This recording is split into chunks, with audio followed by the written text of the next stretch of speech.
সবাইকে স্বাগতম। তো আজকে আমি তোমাদের সাথে খুব সহজ পদ্ধতিতে বিকেলের নাস্তার রেসিপি তোমাদের কাছে শেয়ার করবো। তো তোমরা প্লিজ ভিডিওটাকে প্রথম থেকে শেষ পর্যন্ত দেখো। তো আগে আমি এটাকে একটু ব্লেন্ড করে নেব। কিছু জিনিস নিয়ে নিয়েছি, পেঁয়াজ, ধনেপাতা, কাঁচা লঙ্কা, রসুন আর আদা। এটাকে আমি ফার্স্টে ব্লেন্ডারটাকে আমি সুন্দর করে ব্লেন্ড করে নিয়েছি। তো এদিকে আমার কড়াই বসিয়ে দিয়েছি আর গ্যাসও অন করে দিয়েছি। আর কড়াইটা গরম হয়ে যাওয়ার পর এতে একটু দিয়ে দিচ্ছি তেল, সামান্য একটু পরিমাণ তেল দিয়ে দেব।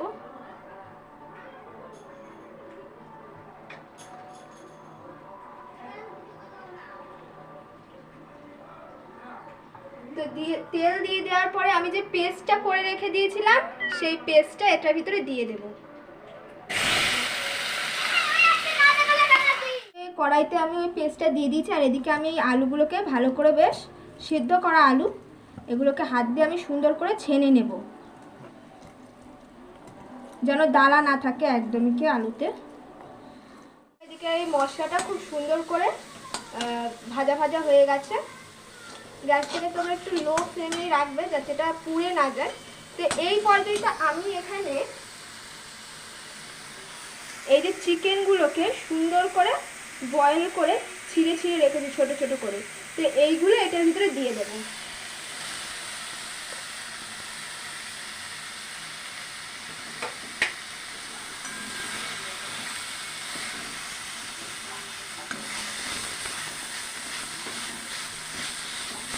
আর এর ভিতরে দিয়ে দেবো কিছুটা টমেটোর সস।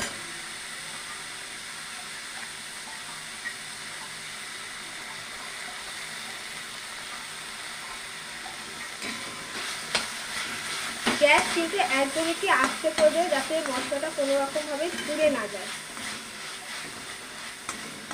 এর ভিতরে এবার একটু কিছু মশলা দিয়ে দেবো। দিয়ে দেবো হলুদ গুঁড়ো, দিয়ে দেবো লঙ্কা গুঁড়ো, জিরে গুঁড়ো, আর সামান্য একটু লঙ্কার গুঁড়ো দিয়ে দেবো।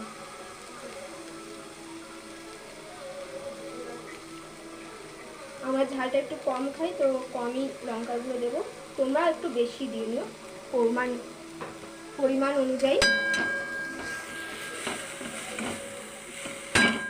তো মশলা দিয়ে এরকম সুন্দর করে নাড়াচাড়ার পরে যে আলুটাকে আমি মাখিয়ে রেখেছিলাম আর কি, ম্যাশ করে রেখেছিলাম, সেই আলুটাকে এটার ভিতরে দিয়ে দেব।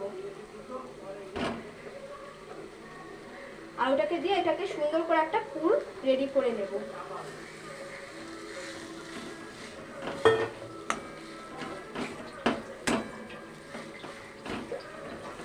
তো গ্যাস কিন্তু এই পর্যায়ে একদম লোতেই রাখতে হবে, একদম লো ফ্লেমে, নাহলে কিন্তু নিচে লেগে যাবে এটা।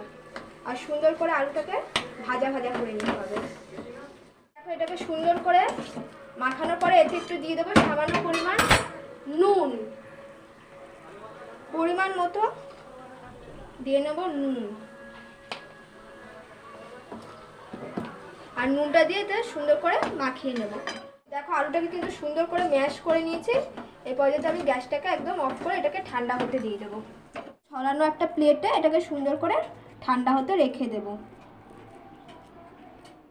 তো এবার আমি এই ডিমটাকে ফাটিয়ে নেব ওটা ঠান্ডা হতে দিয়ে। আর এই ডিমটার ভিতরে দিয়ে দেব নুন আর হলুদ, সামান্য একটু দিয়ে দিলাম নুন আর একটু দিয়ে দিলাম হলুদ গুঁড়ো। এবার এটাকে সুন্দর করে ডিমটাকে ফেটিয়ে নিয়েছি। আর এবার একটা স্লাইস রুটির পিস নিয়ে নেব এরকম করে, আর এরকম 3 কোনা করে কেটে নিতে হবে।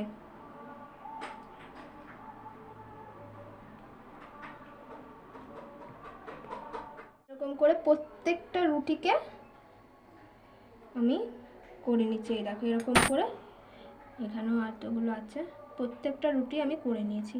একটা রুটির পিস নিয়ে আলুর পুরগুলোকে এরকম করে নিয়ে এটার ভিতরে দিয়ে দেব। আমি পুরোটাই সুন্দর করে লাগিয়ে দিয়েছি। আর একটা ব্রেড নিয়ে এরকম করে নেব। আর এই সাইড দিয়ে আমি এই ডিমটাকে, যে ডিমটা ফেটিয়ে রেখেছিলাম সেই ডিমটাকে দিয়ে এই জায়গাটা একদম ফিল আপ করে নেব সুন্দর। প্রত্যেকটা রুটিগুলোকে সুন্দর করে আমি করে নিয়েছি ভিতরে পুর দিয়ে খুব সুন্দর করে, আর সাইডগুলোতে ডিম দিয়ে যাতে আলুগুলো বেরিয়ে না যায় খুব সুন্দর করে নিয়েছি। এবার এগুলোকে ফ্রাই করব। কড়াই গরম হয়ে গেছে, তো কড়াইয়ের ভিতরে আমি একটু সামান্য পরিমাণ তেল দিয়ে দিচ্ছি স্যান্ডউইচগুলোকে ফ্রাই করার জন্য। তো কড়াইটা একটু সামান্য গরম হয়ে যাক। এবারে আমি এক একটা স্যান্ডউইচ দিয়ে দেবো। একটাই স্যান্ডউইচ দেবো, পাশে আর একটা দিয়ে দেবো। তো দুটো স্যান্ডউইচ খুব সুন্দর করে ফ্রাই করে নিই। দেখো এগুলোকে খুব সুন্দর করে লালচে লালচে করে ভেজে নিতে হবে, উল্টে পাল্টে। আর একটু সময় নিয়ে ভাজবে, দেখো।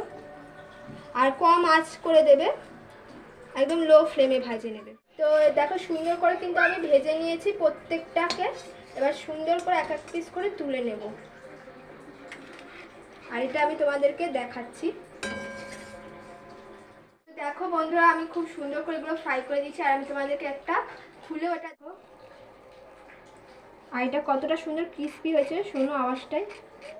সুন্দর করে সসে ডুবিয়ে আর মুখে নিতে হবে।